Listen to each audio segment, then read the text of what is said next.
Savez-vous ce qui pourrait se cacher dans les zones couvertes d'herbe ou les zones boisées? Des tiques à pattes noires infectées.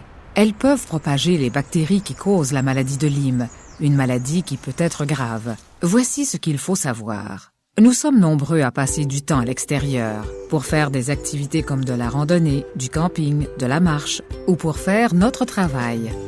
C'est pourquoi vous devez en savoir plus sur les tiques à pattes noires. Elles peuvent être aussi petites qu'une graine de pavot et presque invisibles à l'œil nu. On les trouve le plus souvent dans les forêts et les zones boisées, mais elles peuvent aussi vivre dans les arbustes, l'herbe longue et même dans les tas de feuilles. Les tiques ont besoin de sang pour survivre. C'est pour cette raison qu'elles s'attachent aux humains ou aux animaux pour se nourrir.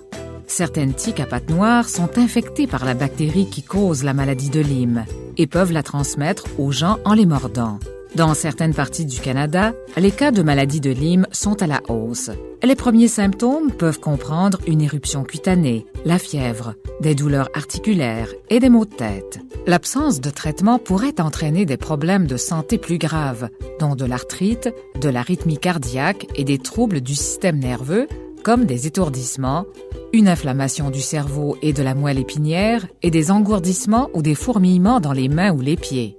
Voici comment prévenir les morsures de tiques et comment vous protéger et protéger votre famille pour que vous puissiez continuer à faire des activités à l'extérieur.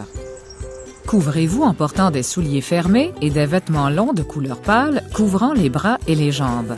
Et utilisez un chasse-moustique contenant du DEET ou de l'icaridine. Voici certaines choses à faire chaque fois que vous rentrez de l'extérieur, là où vous auriez pu être exposé à des tiques. Inspectez tout votre corps et celui des membres de votre famille à la recherche de tiques.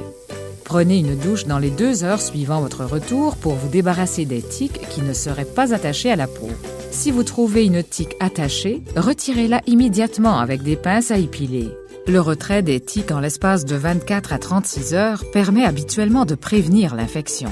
Placez soigneusement la tique dans un contenant hermétique et apportez-la à votre médecin pour l'aider à poser un diagnostic. Consultez votre médecin sans tarder si vous développez des symptômes de la maladie de Lyme. En prenant ces précautions, vous pouvez continuer de profiter du plein air tout en vous protégeant contre la maladie de Lyme.